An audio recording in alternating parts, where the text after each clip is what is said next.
बच्चों, आज की क्लास में हम लोग करेंगे जवाहर नवोदय का प्रैक्टिस सेट नंबर 16। क्योंकि आपको पता है बच्चों, अंकगणित का जो भाग होता है सबसे ज़्यादा इंपॉर्टेंट होता है और जो बच्चा इसको सही करता है समझो उसी का सिलेक्शन आपका पक्का है। तो यहाँ पे आपको 20 सवाल करने को मिलते हैं 41 से लेकर 60 तक, और इसमें आपके मैथ के 20% आते हैं। देख लीजिए आज की क्लास में हम कौन कौन से प्रश्न करने वाले हैं, ध्यान से देख लीजिए। ये सारे के सारे आज हम लोग सोल्व करेंगे इसमें। और बच्चों अपना पूरा ताकत लगा दीजिए क्योंकि पेपर में ज़्यादा दिन नहीं बचे हैं, तो ध्यान से सवाल सोल्व करिएगा। जो जो आपके पहले आंसर आ गए हैं वो मुझे कमेंट बॉक्स में बता देना। पहला प्रश्न है हमारा, ₹5 ₹25 का कितने प्रतिशत होगा, हमें ये बताना है। तो हमें यहाँ पे बच्चों प्रतिशत निकालना है। तो ध्यान से देखिए, ₹5 ₹25 का, तो जब ऐसा कोई प्रश्न आपको मिलेगा कि ये इसका कितने प्रतिशत होगा, तो जो का है यानी कि जो टोटल संख्या है का से पहले है उसको हमेशा आप बटे में रखिएगा और उसको भाग करिएगा जिसका हमें भाग निकालना है। तो 5/25 और गुणा 100 करेंगे। चलिए हल करते हैं। 25 चौका 100, 5 चौक 20, तो यह आपका कितना हो जाएगा, 20% होगा। ₹5.25 का 20% हो जाएगा। ऑप्शन नंबर 4 आपका राइट आंसर है।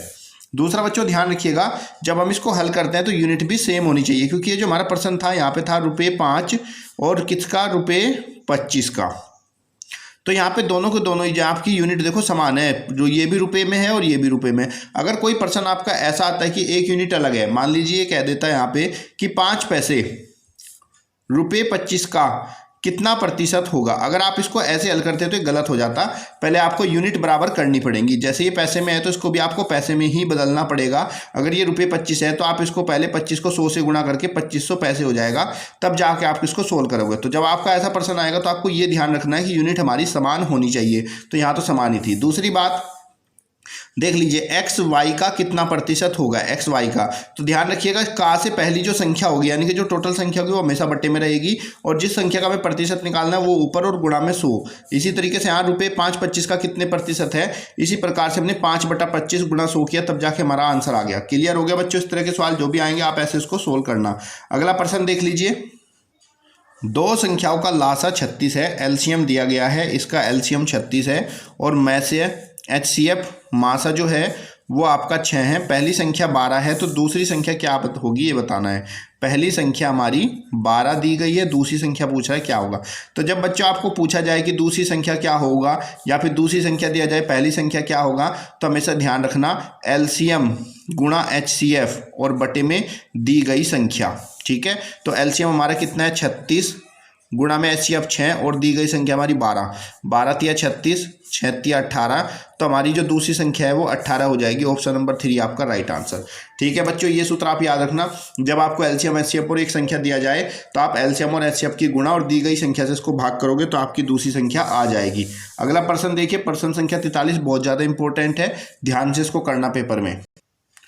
10, 15, 20 से पूर्णतः विभाज्य 4 अंकों वाली महत्तम संख्या कौन सी होगी। हमें बताना है कि ऐसी संख्या बचाओ जो 10 से भी भाग हो जाए, 15 से भी और 20 से भी, और वो 4 अंक की सबसे बड़ी संख्या हो। तो बच्चों 4 अंक की सबसे बड़ी संख्या तो हमारी 9999 होती है, लेकिन हमें तो ऐसी संख्या बतानी है जो 10, 15, 20 से पूरी पूरी भाग हो जाए और वो 4 अंकों की सबसे बड़ी संख्या भी हो। तो ऐसा करने के लिए आप क्या करोगे, जिन अंकों से हमें विभाजित करना है उन अंकों का पहले आप लासा निकाल लोगे, एलसीएम। चलिए निकालते हैं। 2 पंजे 10, 15 ऐसे ही, 2 दशम 20, फिर 2 से करेंगे 5, 15 और 2 पंजे 10। अब यहाँ पे हम 3 से विभाजित करेंगे 5, 3 पंजे 15 और 5, और फिर अभी हम यहाँ से 5 से करेंगे 5 एकम 5, 5 एकम 5, 5 एकम 5। तो यहाँ पे बच्चों इसका जो एलसीएम है ये हमारा आ जाएगा 2 गुणा 2 गुणा 3 गुणा 5, 2 दूनी 4 तिया 12 पंजे 60। तो हमारा एलसीएम कितना आ गया बच्चों, 60 आ गया। फिर आपको क्या करना है, इनका एलसीएम निकालने के बाद जो आपकी 4 अंकों की बड़े वाली संख्या थी, इस 4 अंकों की बड़ी संख्या को भाग करेंगे इसके एलसीएम से, जो भी हमारा एलसीएम आया है। एलसीएम हमारा आया बच्चों 60, 60 से हम इसको भाग करेंगे। चलिए कर देते हैं। 60 एकम 60, 9, 9 में से 6 गया 3, ऊपर से हम क्या करेंगे, ये वाला 9 नीचे आ जाएगा। 60 पंजे 300, 60 छिक्का 360, 9 का 9, 9 में से 6 गया आपका 3 और ऊपर आपका 0, और यहाँ से फिर ये जो 9 बचा है इसको भी हम यहाँ पे नोट कर लेंगे। फिर 6 बार पहाड़ा चल जाएगा आपका, 60 छिक्का 360, आपका 9 और 9 में से 6 गया 3। शेषफल कितना आ गया बच्चों, 39। ये आपका शेषफल आ गया। हमसे पूछा था 4 अंकों की वो संख्या बताओ जो इनसे विभाजित हो जाए पूर्णतः, और सबसे बड़ी 4 अंकों की संख्या ये थी, लेकिन ये तो इनसे विभाजित नहीं होती। तो हम क्या करा, हमने एलसीएम निकाला। एलसीएम निकालने के बाद जो भी आपका शेषफल आएगा वो अपनी 4 अंकों की संख्या में से हम माइनस कर देंगे। तो 4 अंकों की संख्या हमारी ये थी, हमारा शेषफल आया 39। 39 को यहाँ से माइनस करेंगे, 0, 9 में से 3 गया 6, 9, 9, तो 9960 वो बड़ी से बड़ी संख्या होगी जो 10, 15, 20 से पूरी विभाजित हो जाएगी। ऑप्शन नंबर 2 आपका राइट आंसर हो जाएगा। समझ में आ गया बच्चों। इसी तरीके से वो 4 की कहता या 5 की कहता, 6 की, तो हमें पता अगर 5 की कहता तो 5 की तो हम इसके साथ एक 9 लगा देते, भाग करते, हमारा आंसर आ जाता। तो इस तरीके से हम इस तरह के सवाल को हल करते हैं। क्लियर है बच्चों? कोई डाउट हो तो आप कमेंट बॉक्स में पूछ सकते हैं। अगला प्रश्न देख लीजिए, प्रश्न संख्या 44। एक आयत की लंबाई 15 सेंटीमीटर है। आयत की लंबाई दे रखी है यहाँ पे 15 सेंटीमीटर, और इसकी चौड़ाई दे रखी है 10 सेंटीमीटर। पूछ रहा है इसका क्षेत्रफल क्या होगा। तो बच्चों आयत का क्षेत्रफल होता है आपका लंबाई गुणा चौड़ाई। लंबाई हमारी 15 सेंटीमीटर है, चौड़ाई 10, 15.150 सेंटीमीटर वर्ग। तो ये आपका 150 वर्ग सेंटीमीटर आएगा। ऑप्शन नंबर 1 आपका राइट आंसर। अगला प्रश्न देखिए, साधारण ब्याज से है। यदि कोई धन 10 वर्ष में दुगुना हो जाता है तो कितने वर्ष में वह धन 3 गुना हो जाएगा। तो देखो 10 वर्ष में ये धन दुगुना होता है। तो मान लो हमारा धन है 100 रुपये, और ये 100 रुपये से 200 हो जाता है, किसमें, 10 वर्ष में। ध्यान से समझना बच्चों उसको। तो भाई 100 से 200 दुगुना हुआ, तो इसका मतलब जो हमारा धन 100 रुपये था, हमारा मूलधन था, इसके अंदर जो हमारा ब्याज है वो भी 100 ही रुपये जुड़ा होगा, तभी तो 100 + 100 200 हुआ। ये हमारा मूलधन मिश्र धन हुआ। अब ये कह रहा है कि ये जो 100 रुपये धन है ये कितने वर्ष में अपने आप का 3 गुना यानी कि 300 रुपये हो जाएगा। इसका मतलब कि हमारा जो ब्याज है वो 100 रुपये को 300 रुपये करने में ब्याज कितना होना चाहिए बच्चों, 200 रुपये होना चाहिए, तभी तो धन अपने आप का 3 गुना होगा। अब यहाँ समझिए 10 वर्ष में ये दुगना हुआ था, यानी कि 10 वर्ष में जो ब्याज इसको मिला था वो 100 रुपये मिला था। ठीक है बच्चों। अब हमें ब्याज चाहिए कितना, 200 रुपये, तभी 3 होगा। तो 10 वर्ष में अगर ये 100 रुपये ब्याज हुआ था तो 20 वर्ष समझो, अगर हम समय को दुगना कर दें तो धन भी तो दुगना हो जा। 10 वर्ष में हमारा 100 वर्ष हुआ, तो 20 वर्ष में कितना हो गया बच्चों, 200 वर्ष। और जब हमारा 200 मूलधन होगा तो 100 में 200 जोड़ेंगे तो कितना हो जाएगा, 300। तो सिंपल सी बात है, 20 वर्ष में हमारा धन 3 गुना हो जाएगा। ऑप्शन नंबर 1 आपका राइट आंसर है। एक व्यक्ति ने 20 पुस्तकें 1300 रुपये में बेच दी। सेलिंग प्राइस है 1300 रुपये, और उसको यहाँ पर लाभ हुआ है 180 रुपये का। तो कह रहा कि इन सभी पुस्तकों का क्रय मूल्य क्या था, यानी कि हमें कॉस्ट प्राइस बतानी है, क्रय मूल्य। तो बच्चों बेची इसने 1300 रुपये की, लाभ हुआ 180 रुपये का। जो हमारा विक्रय मूल्य है उसमें से अगर मैं लाभ माइनस करूंगा तो क्या मिलेगा, कॉस्ट प्राइस मिलेगा। माइनस करते हैं 0, 10 में से 8 गया आपका 2, 1, 1, तो 1120 रुपये जो है इन सभी पुस्तकों का क्रय मूल्य था। ऑप्शन नंबर 3 आपका राइट आंसर। अगर ये बच्चों आपसे पूछ लेता है, इसने कहा सभी पुस्तकों का, सभी पुस्तकों के बजाय अगर वो एक पुस्तक का पूछ लेता, एक बुक का पूछता, तो आप क्या करते। तो आपका जो क्रय मूल्य आया था 1120, इसको आप बस हमारी पुस्तक जो थी 20, उससे आप भाग कर देते, आपका आंसर आ जाता। ठीक है बच्चों। प्रश्न वो थोड़ा बहुत घुमा भी देता है, तो ये ध्यान रखना। प्रश्न संख्या 47 आपका इंपॉर्टेंट है, इस पर आप निशान लगा लीजिए, अपनी कॉपी में नोट भी कर लेना और ध्यान से समझिएगा कैसे हम इसको करेंगे। एक व्यक्ति अपनी यात्रा का 2/5 भाग रेल से, 3/20 भाग रिक्शा से और शेष 5 किलोमीटर भाग वो पैदल चलता है। यात्रा कितनी लंबी है हमें ये बतानी है। ठीक है बच्चों।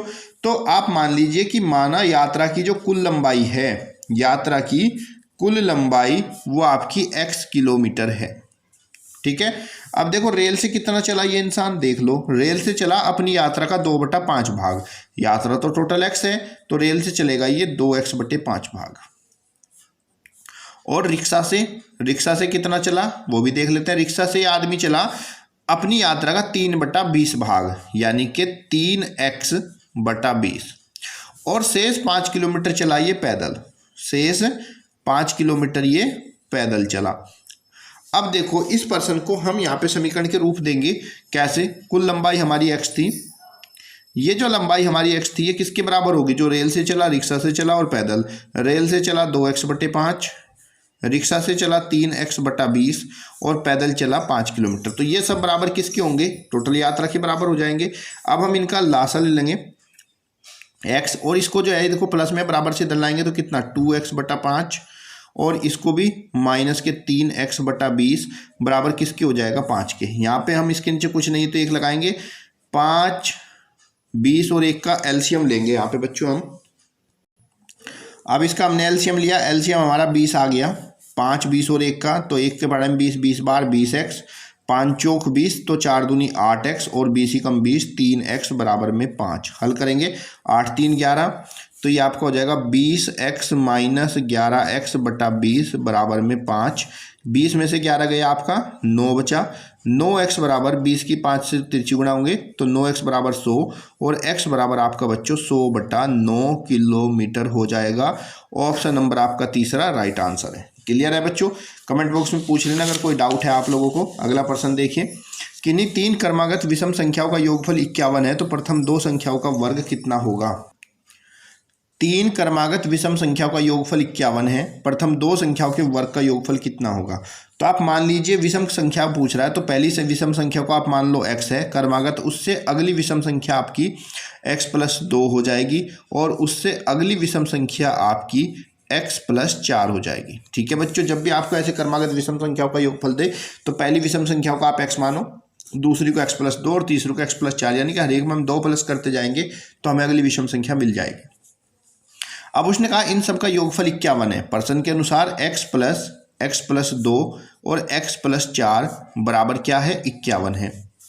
तो इनको हम जोड़ेंगे, x और x कितना हो गया बच्चों 3x और 4 2 आपका 6 बराबर में कितना 51। तीनों का योग क्या था 51 था।